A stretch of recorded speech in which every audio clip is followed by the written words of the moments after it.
just to like recap, I think we had a few like actionable tips in there. One was to try vegetarianism, which I was not expecting that tip to come out, but there you go. That's a strange tip, but it's true. If you don't know how to cook, go vegetarian for a little bit. Hello, listeners. Hello. I hope you're all doing well. We've been away doing fun stuff. Excuse us if we're a little rusty, saying and all the time. It's something that you just got to deal with because you can't talk to us. You can just hear us. Yeah, I'm not going to stand for that, Evan. If you say a single in this episode, I'm going to end the call. Oh, man. Got to stand up for the people. Ignore that first one. All right, starting now. See, I know that was a joke, but in my mind now, I'm just taking it as a challenge. If I can be focused enough to not say that phrase, not even as an example. I would seriously appreciate that so much. I swear, like, us are half of the like editing that I have to do. Well, there you go. I have a little notepad that I use to take notes during the podcast. I hope everyone heard that breath, by the way. To take notes during this podcast. And what I'm writing right now is just, doesn't count because I yelled it, and just crossing it out. So okay. I'll know. Whenever I look down, I'll be like, oh yeah, I can't say U-H-H-H-H-H. That's pretty good. Yeah, you could put it on a sticky note and just put it on your computer or something. Tattoo it to my forehead. See, that sounds good, but then you can't see it. No, but I can see myself. Oh, okay. There you go. And don't be confused. That was an not an Yeah. Don't worry. So today, everyone, what we're going to be talking about is cooking. And the reason we're talking about cooking is because if you live with your family, it's often... Oh, that was close. That was almost a UHHH, but I didn't say it. You often, don't have to... Shit! How long was that? The recording's now 4 minutes long, but I'm gonna say you probably lasted 2 minutes. Maybe that's what I was gonna say. Maybe 2 minutes. I'm still gonna see if I can do as little as possible. All right. Yeah, the reason we're doing cooking is because that's so annoying to me now. Whatever. The reason we're doing cooking is because that's something that you don't really think about when you still live at home or live with people who cook for you, but once you move out, is probably one of the top 2 factors that cause people to not feel as good as they could. I mean, the main things are just what food you're eating and the amount of rest versus active time you're getting. So how much you relax, how much you sleep, or how much you exercise. Okay. Yeah, I mean. Oh, so the health triangle. Yeah. Sleep, exercise, yeah, food. Exactly. Those are the main factors. So, yeah. So cooking is quite important for staying healthy, just knowing how to make stuff that is both really good and good for you. Because no matter how good your willpower is, nobody wants to just eat raw vegetables and stuff. So it's important to not need willpower. Ooh, I like it. Just making it good. Are we getting into how to set up your food or kitchen or whatever such that it just enables you to eat better? Yeah, the main layout would be sort of starting from zero. Foods to always have around your basics that if you are hurting for groceries, you still won't need to just hit up a Mackie D's run, and some basic recipes that you can just pretty much customize to whatever you have around. I sound like actual Jamie Oliver right now. I'm not even that good at cooking, but me and Aiden are both good enough to keep ourselves relatively alive and healthy, living away from home. Yes. So I guess, we can start by sort of saying how we got into cooking. Not got into it. I mean, I would say it's sort of a hobby of mine, but I don't believe it is of yours. No, I wouldn't say so. My cooking is more so functional than anything else. Raw meat is not good to eat, so but I guess you can go first because okay, sure. Actually. Just why I started cooking? Or like sort of first things you tried to cook, like once you moved away from home, I guess. How did you keep yourself alive? that's a good question. So I think partly I had the advantage of having another person in the house who was That able isn't to do some that's cooking. that's Who was 100% more knowledge. Yeah, who was significantly better at it than I was. So that really Ah, helped. But I think a lot of the stuff that I cooked right at first was probably really basic stuff. I think I had a lot of pasta, mm. probably a lot of cereal, just generally Pasta. mostly grains, I'm Yeah. going to say. I Well, think pasta is definitely like a stereotypical student food, and most students I know do eat a lot of pasta. I'm not sure exactly what I ate, but I think it was a significant amount of like grains and whatnot. I think that was probably part of the contributing factors in how much weight I gained in my first year or two. Uh, I But see. I see. eventually, I started changing things up. Probably, I forget when, but when I decided to try out going vegetarian, Hey, started trying to wait. cook some more I don't stuff. remember. I don't remember that. I think it was still Wait, when happening was when that? we started the podcast. Wait. Or I not remember you hardcore. talking about eating Yeah. less meat, but Yes, oh, it's just loose vegetarian. I still eat meat like when I was uh, out or whatnot, but it was yeah, just okay. cooking vegetarian. Thank you. Yeah, that's a Oh, good yeah, I asterisk. remember that. Honestly, that's a good way to go. Like if you aren't raised vegetarian, shout out to my girlfriend. Never eaten meat in her life. Ooh, Um, jeez. Wow. yeah, I know. All It's right. pretty interesting. But like, I think that's probably a good way to go if you want to reduce your meat to and stuff completely vegetarian. But if you're out, it's probably nice to not need to ask like, now this soup broth, what's going on here and stuff. Yeah, especially if you don't go out often. I don't think it makes too big of a deal Exactly. Yeah. unless you're vegetarian to the point where your body can't handle or process meat anymore. Yeah. Although I don't know how true that is because I have a couple examples of people I know. One is my second cousin. She was raised vegetarian, and I guess she still is. I haven't checked, but I believe that her and her family are still all vegetarian. And one day at school, she was like 6 or 7 at the time. She got given instead of a tofu hot dog, a real meat hot dog, and she ate it, Okay. like all of it, and was fine. She didn't notice anything going on there. But you could sort of chalk that up to her still being a kid. But Mm. somebody else, I won't mention how I know them because I don't know if they want this out there, but they were vegetarian since they were a kid. And when they went off to uni, they tried meat for the first time. Mm-hmm. So they were like 18 and they didn't have any real issues with it, but they went back to being vegetarian. So clearly they didn't love it. Yeah. So I don't know if that's even really a thing. Yeah, I don't know. I don't have any like firsthand experience with that, or I Yeah. don't really know any people who have experienced that. I guess as long Like as I you was, don't get bit by that tick, you're probably fine to go oh, back to Lone meat. Star tick. Yeah. Yeah, Oh, that'll make you actually allergic to meat. That's crazy. I know that's so weird. You would seem so picky. It's like, okay, was this on the same board as meat? Like, was it anywhere? And they're like, geez, look at this vegan. And you're like, no, I just will die. For context for people, there's a tick that I think comes from, is it Texas? Yeah, that's why it's called the Lone Star tick. Yeah, that if it bites you, it gives you an allergy to red meat for the rest of your life. Yeah, So like, it's a and it's like serious anaphylactic allergy. too. Yeah. Like So, you like, need an EpiPen for it. Yeah, like would you die if you ate red meat? Maybe. You could, like, it's an anaphylactic reaction, Yeah. so like your face and throat swell. Yeah. So you could be in serious danger. That's so weird to think about that all of a sudden you'd be just allergic, like flip of a switch, just with a bite. Well, my grandfather loved he used to love all seafood and stuff, and they would eat shrimp and lobster and stuff all the time. Yeah. But then when he was in his mid-30s, he just like got a flash allergy to shellfish. Ooh. Oh, that's not good. That's not fun. I know I'm so scared of that happening for me. Seafood's peanuts, so good. I eat so God many damn. peanuts. I would die. Would that happen with peanuts? I've never heard of it. Yeah, I've only heard of it with like meats. But yeah, anyways, we were talking about cooking. See, I did that for a while and that was quite good.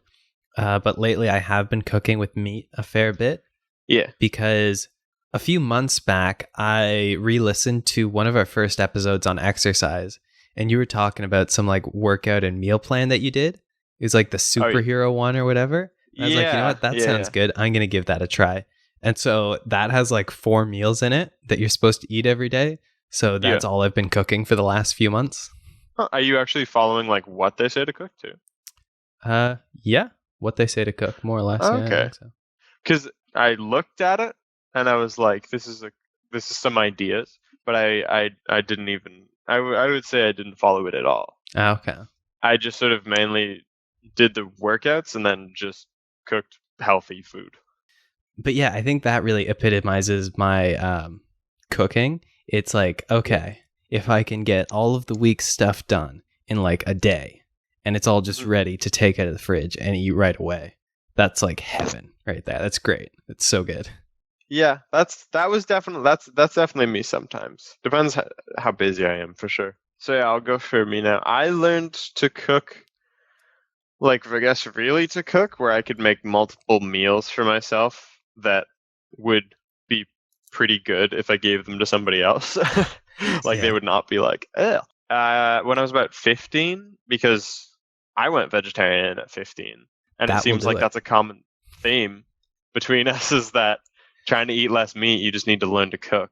I guess especially coming from where we come from, because you got your shepherd's pie, your steak, your Yeah, just like all that sort of stuff, I which I talk to people about doing that or like accommodating vegetarianism, and they're like, I can't picture a meal without the meat. That's like the main part. you got your bacon and eggs. Like You people got really your struggle with it. Like I don't know how that would work. How do you even have a meal yeah, without the meat? It's like the main thing. yeah. So it's really just an But exercise in like creativity and like just a crash course in cooking. it is. Yeah. I think that's why it worked for both of us, because it like coming from where we come from, there's not that much that you can actually make really good without meat in it. So you have to expand your horizons to stuff that you weren't raised on. So yeah, I started to cook lots of stuff that we didn't eat at home that often, or Hmm. maybe not at all. Like I would make lots of stir fries and curries. I stopped being vegetarian when I was 18. I Okay. had a few months where I was eating fish, and then I was just like, I'm gonna eat meat again. Hmm. But I would say the cooking as like a sort of hobby has continued. I guess just because for so many years it would just be like, hey, look at this cool recipe. This is actually useful because I can make this while everyone else is eating that for dinner. I can have this for Yeah. like my own thing. Then at school, I signed up for the cooking club and stuff, so you learn lots of different recipes, and so now I don't do much meal prep because it's a little bit of a hobby for me. I enjoy cooking. Some people will like, I don't know, draw a picture when they're feeling a little creative. I'll just be like, "Hey, what if I make this food?"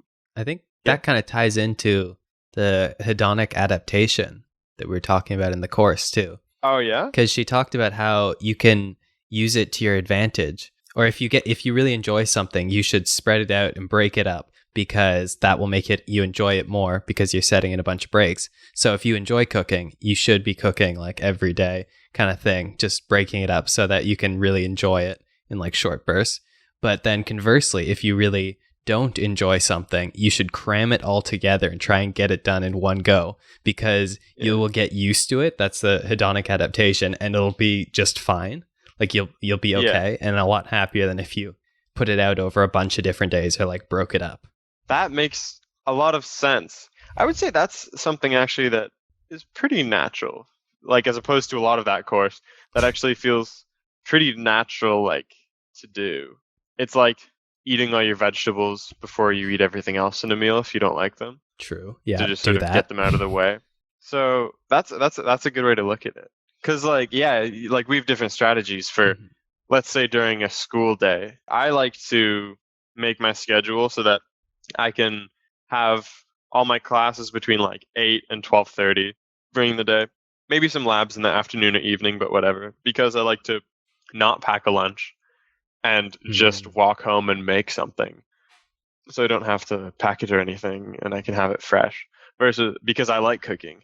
Versus you don't like cooking, so it's more advantageous and you'll have a better meal if you make it like in batch. I also batch the like school days as much as possible too. Like, okay, get all my meals together, then go to classes, and I'll be on campus all day and Yeah. just get the stuff done. Yeah. That's interesting. Yeah, that applies to like our school schedules too, kind of. Uh-huh. Oh, yeah. See, There your you go. cooking skills are your whole life. Man, crazy. Just to, like recap, I think we had a few like actionable tips in there. One was to try vegetarianism, which I was not expecting that tip to come Yeah. out, but there you That's go. that's a strange tip, but it's true. If you don't know how to cook, go vegetarian for a little bit. Yeah, maybe even just like you can set a duration and then go for it for that. And don't just be the kind of vegetarian that just eats pasta or some shit. Yeah. Actually, Be like actually get your protein in, figure it out. Yeah, and try to find recipes. It helps if you try to find recipes that aren't modified to be vegetarian. They're just That's you true. know, your chickpea curry, your tofu and vegetable stir fry, your stuff like that. That fancy oatmeal with yogurt or something. Stuff that or like even an egg sandwich, stuff that you don't have to change. You don't have to be like, I'll just take the meat away and make it worse. Stuff that doesn't Yeah. have meat in it naturally. So Yeah, no, not naturally. that's a Originally. very good point. Don't bother with the like just your staples like hamburgers and whatnot. Try and Oh, yeah. figure something else out. Definitely don't load up on fake meat. Yeah, That's no. probably not helping anyone. No, definitely not. Just go for the actual. Find all the new proteins. I wasn't even aware of most of them, like the quinoas and the chickpeas and the other Yeah. things. I didn't even know those were Some things. tofu, But you they got all some exist. Other Yeah. stuff. So that's wow. Look at us go. We're Yeah. actually smart. Seriously, geniuses. And then you Yeah. also mentioned joining the cooking club, which sounds like a pro tip for anyone who wants to learn how to cook. Yeah. All right, going on to staples then. What kinds of things do you think people really need to have around the house all the time? This sounds obvious to start off, but That's probably you know, necessary. yeah, find like what kinds of food you're used to eating and you like, Mhm. and make sure that you have the stuff to make those, so you don't need to go out to a restaurant to get whatever stuff, even if it's not like quote unquote what you think is the healthiest. If it's homemade from good ingredients, it's usually fine. Yeah. You know, Mhm. like even if you're like, man, I really like bacon sandwiches, like you might not think that's the healthiest, but I mean, it's not the worst if you're not eating it every single day. And Yeah. it's probably better than going out and getting a Big Mac. For me, some staples I usually have around. I eat a lot of bread. I always have like apples and carrots and cabbage around, because you can do a lot of things with those, and like berries, and I guess yogurt, because you can have a lot of different meal options with these sorts of things. And it's not like something super niche. Like it's not like, oh, a staple was like I don't know, what's something like a pie shell. Because there's only so many things you can do with that. But like, for instance, like a potato, you can make like a million different things with it. Or like flour, stuff like that, stuff where you can make tons of different things with it. I know that when I was a vegetarian, the staples I had around for loads of the time were rice and different kinds of lentils or beans. Yeah. Because there's a lot of things you can do with those, but they're also like quite good. And Yeah. you can make them pretty delicious.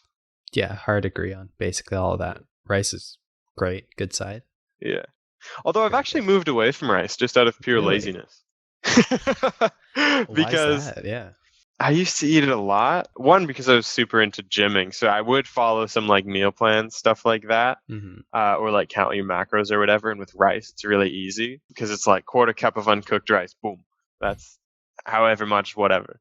But for like a loaf of bread, it's like, they don't have this exact loaf of bread in there, and it's like, is it this thick or this thick that I need to cut it and stuff like that. But now I don't do that anymore. It doesn't really work for me, I would say. I would say just eating when I'm hungry and Oh, yeah, however that much makes sense. is best for me. But just out of laziness, because potatoes cook quicker than rice usually, and bread you can just cut a slice off and eat it. So just for guess, sheer yeah. convenience. So some staples for me are like bread, eggs, yogurt / kefir, apples, carrots, cabbage, potatoes, onions, berries. What sort of stuff would you say? Probably a lot of the same. The things that I try and always keep around that I would add on to that. I always have some oatmeal around. I'll just get a big Costco bag because that never goes bad, which is great. Yeah. Also, like peanut butter. That's solid. Oh, okay. I forgot to say peanut butter. So good. Always want Yes. peanut butter. It can surprisingly go on a lot. It can go in. Yeah, you can put it in soups. You can put it in a stir fry if you're feeling crazy. It's good stuff. I was just thinking, could I put it on all of my meals? Put it on what? Sorry. On like salmon or some shit? I'm sure you could find a way. Probably, yeah. Here's what you could do. Okay. If you're grilling salmon with like the skin, Yeah. you could make some like Thai peanut sauce Okay. and just put it on top and then grill it. And I'm sure that would be delicious Probably, yeah. because that has peanut butter in it. There you go. That works. It Yeah. literally goes on everything. Yeah. So yeah, that's fantastic. I also do yogurt, usually just like Greek yogurt. Yeah. Then just for the meal prepping, I always have some like salmon, some chicken around. Yeah. Some Oh, lettuce. yeah. I usually have, I guess another staple is just whatever meats are at the particular Mennonite market that's kind of near my house that I go to a lot. Sausage or meat pie or meatball or something like that. The thing I'd add on to that, which is kind of neat, is that since you're making all the stuff yourself, Mhm. you can always go for the no sugar variety for these things too. For like Yeah, peanut like you butter can- and yogurt and all that. Especially yogurt. Okay, this is a hot topic in my house Okay, interesting. because I have a hard stance that you never need to buy flavored yogurt, always buy plain Mhm. because jam exists. I just put regular berries in, but yes. Yeah. But I discovered that like one time I was just like I think I just had some really tart berries in my yogurt and I'm like, this isn't sweet enough. So I put a spoonful of jam and I'm like, I exactly recreated strawberry jam pretty much. Or not strawberry, just strawberry yogurt. Strawberry flavored yogurt. And it doesn't have all that weird preservative and cornstarch and stuff in it. You're not wrong, So- especially the like Greek yogurt ones where you have to mix it yourself. Yeah.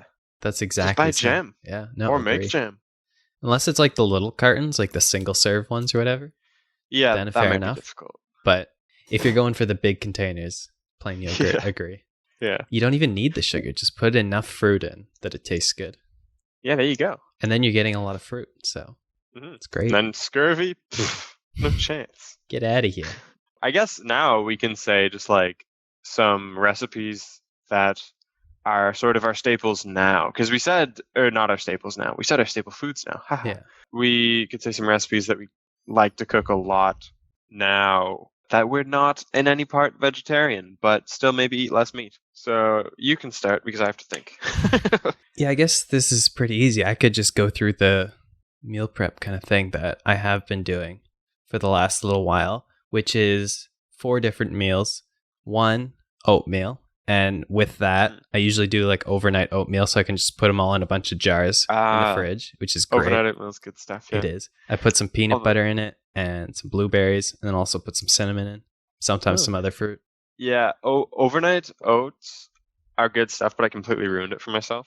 Oh, Because when I was eating a lot of rice, I was also eating a lot of oats for breakfast because I was doing that whole, track your macros thing. So I'd be like, this much oats, easy, boom. I know exactly how much that is. So I ate it every single day to the point where now I just like am not about it. that's fair. Yeah. This is for a pretty long time, too. It was probably for like a year. I ate it like almost every day for breakfast.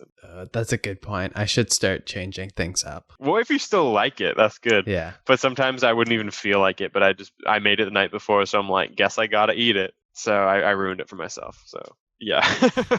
Anyway, thought But yeah, that was a fun little anecdote. so yeah, that's a solid meal. Then the next one is usually Greek yogurt with also some blueberries or assorted fruits, some mixed nuts, some cinnamon.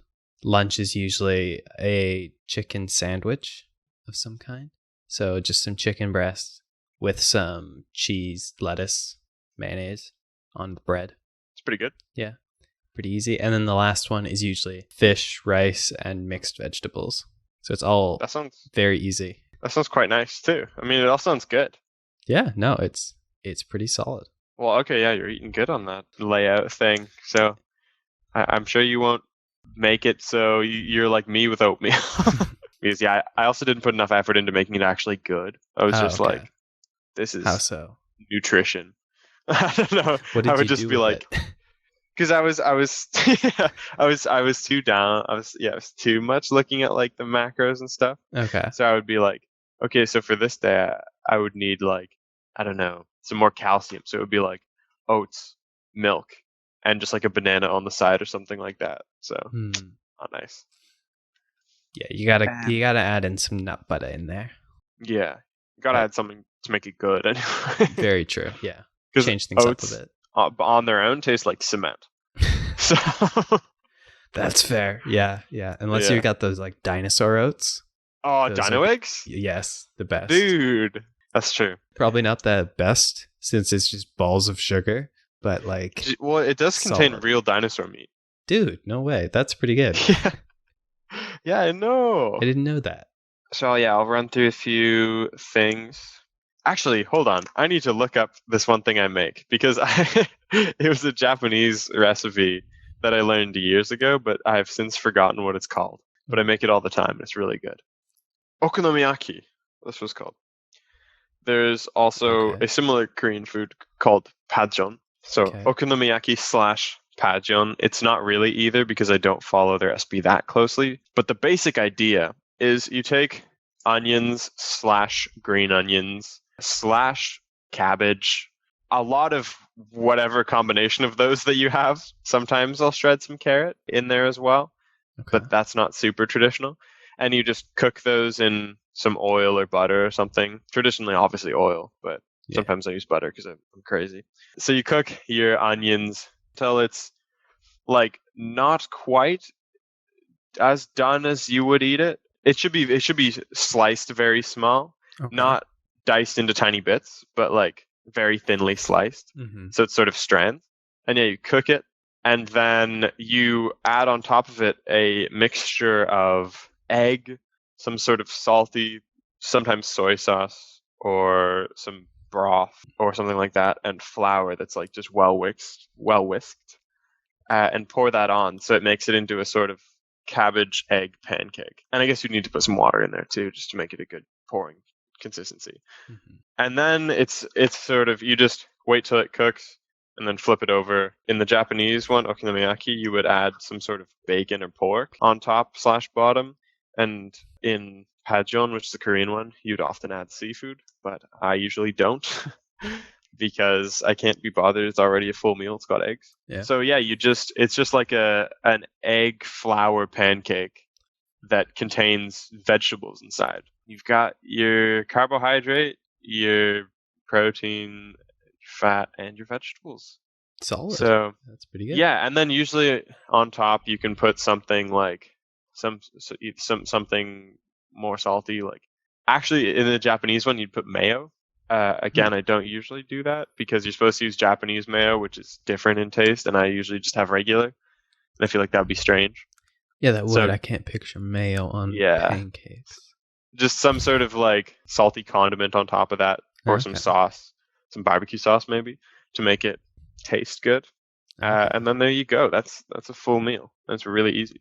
But some more conventional ones, like a breakfast I'll have quite often, is like either like just a peanut butter and banana sandwich with a glass of kefir, which is fermented milk. Yeah, that kefir stuff is pretty whack, but Yeah, peanut butter banana sandwich, solid. It's not about it, yeah. But a more conventional one is just some buttered toast with sliced boiled egg and some berries on the side. Maybe I'll end up drinking kefir. We'll see. I've said Yeah. stuff is whack about a lot of your food and have started eating it. Like natural peanut butter. I Yeah. used to Oh, hate that good shit when stuff. you had it. Like, this tastes horrible. How do you even eat this? And now I won't eat the regular stuff. Now regular tastes, well, because we only ever bought that Mhm. one. So regular tastes like, it's good, but it doesn't taste like peanut butter in my brain. It just tastes like another thing. So Anyways, kefir, man, yeah, it's maybe one pretty day. good if you like Still a slightly whack, but bubbly milk. like very viscous milk, if I remember. Yeah, thick, bubbly milk. Not for everyone. Another one is just open face. I've been rocking with a lot of open face sandwiches lately because they're really easy but pretty good, and they So look it's nice. just one slice of bread. Yeah, usually Okay. buttered. So I'll just like toast some bread, butter it, put like some sardines on it, with some salt, pepper, dill, stuff like that, and have some I don't know if I'd call that a vegetables on the side. sandwich, but Yeah, an open-faced sandwich I feel like is not a sandwich. yeah, no, I think you'd But just call that something toast. So like an avocado sardine toast or toast. sardine toast. Or I guess sliced boiled egg toast is my first one. And then my second one Solid. is sardine and butter and salt, pepper, and dill toast. Or you can use smoked salmon and cream cheese instead of sardines and butter if you have them and you're feeling like if the money's been good that month. Go and get your smoked salmon and your cream cheese. And then another one is just some sort of fatty meat with potatoes and Brussels sprouts. Just Okay. cook it in just like a cast iron, some oil or something, or butter, and then just boil some potatoes and steam some Brussels sprouts. And there you go. That's a meal. Fair enough. Yeah, that is a classic meal. So that's pretty sort good. of the stuff that I get down with right now. I guess it's pretty vegetarian for the most part, if you count fish, which I don't. I couldn't see myself calling myself a vegetarian again. Like in my brain, to call myself a vegetarian, I would have to be confident that I don't eat meat and haven't for like a pretty decent amount of time. So I would Yeah. feel weird, like not being like, excuse me, what exactly is in this? Is there some meat hiding in here? And like getting all into it if you're Yeah. like at family's house or something. But I think definitely for ecological reasons, it's often good to either go free range or less meat. Yeah. No, I definitely agree. Both ecologically and morally.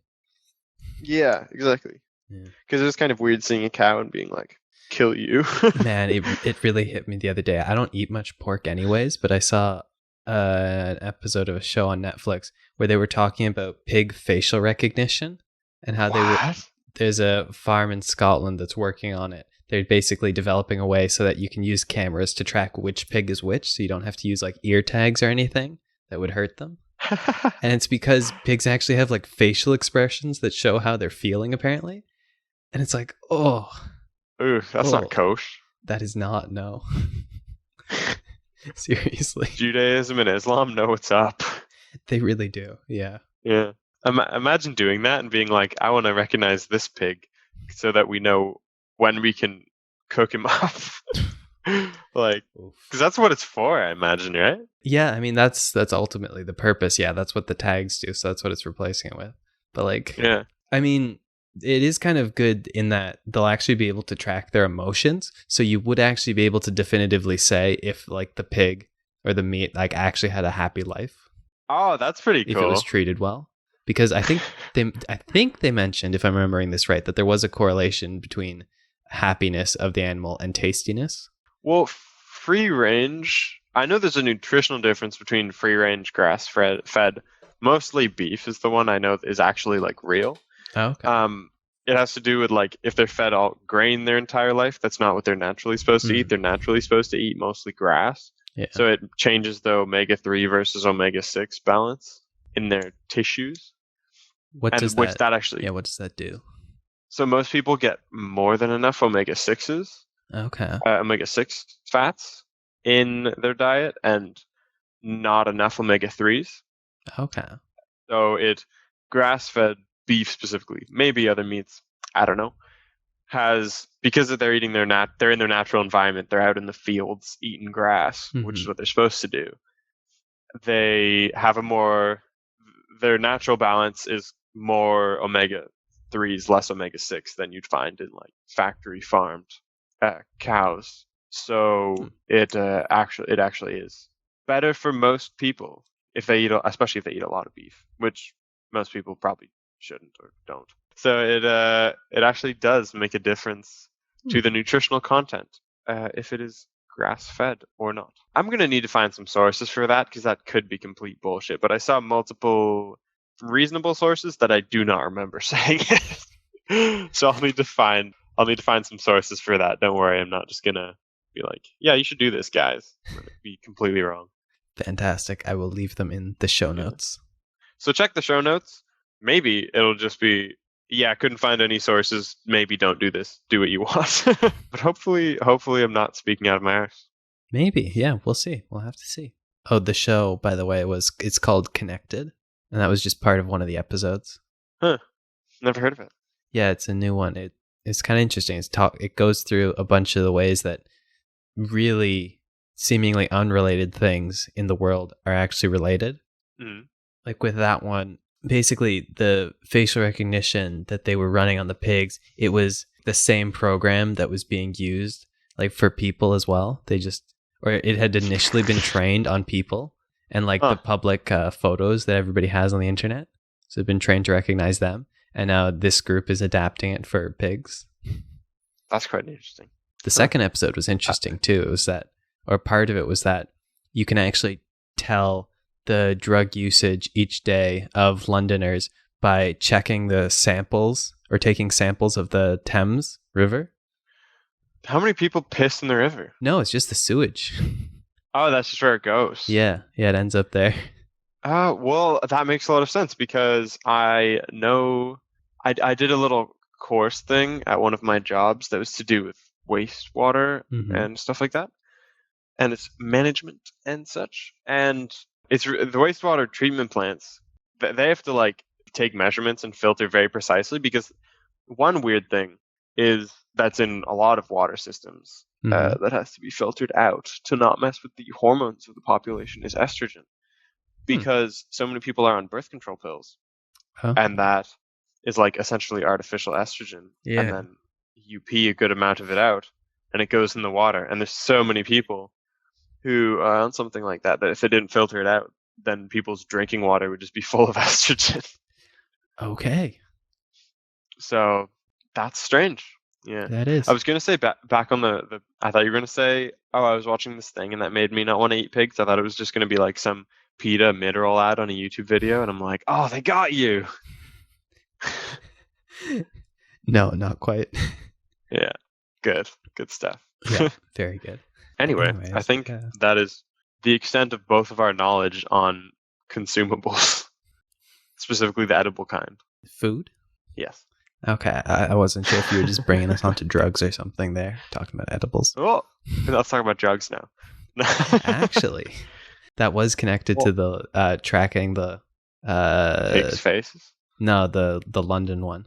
Like they could see people's like cocaine usage per day, and they could tell that it was pretty steady throughout the week. Huh? Wouldn't have called that. Yeah, people used it opposed to like heroin, which is more of like a weekend drug, and it spikes on Friday and comes down by Monday. I would have thought it was totally the opposite. Nah, man. Apparently, people are at work, coked out of their minds, and then they're like, "Man, can Friday come soon, please?" Yeah. And then when it does come, it's like, man, gotta treat myself. Yeah, treat yourself. God damn it, that's terrible. Anyways. Well, speaking of drugs, actually. Yes. One thing that also is nice to have around is coffee or tea. Ooh, that's true. Would recommend making those at home because that's something that's way cheaper to make it at home, and it's like usually at least as good too, if not better. It's an order of magnitude cheaper. Yeah, it's a full order of magnitude cheaper, and probably at least the same quality if you have like half decent leaves / beans. I don't know, man. Starbucks makes some good coffee and tea. Starbucks does make some good coffee, but you can buy their beans. That's what I usually did, actually. Yeah. And for tea, I especially say that for tea, because what I like to have, usually I'll have Yorkshire tea in the morning, which is just a black tea or something like that. And I steep it for about 7 minutes, 7 or 8, because I like it pretty strong. Okay. And then add 1 sugar and a little bit of milk. And I ordered a Tim's tea the other day, and I ordered it 1 sugar and 1 milk. And I got it, and it was like a lukewarm mix of mostly milk, it looked like, and some undissolved sugar, and a tea bag that was doing nothing there. Okay. So I was very disappointed, and I carried that with me until this episode. That was like 2 weeks ago.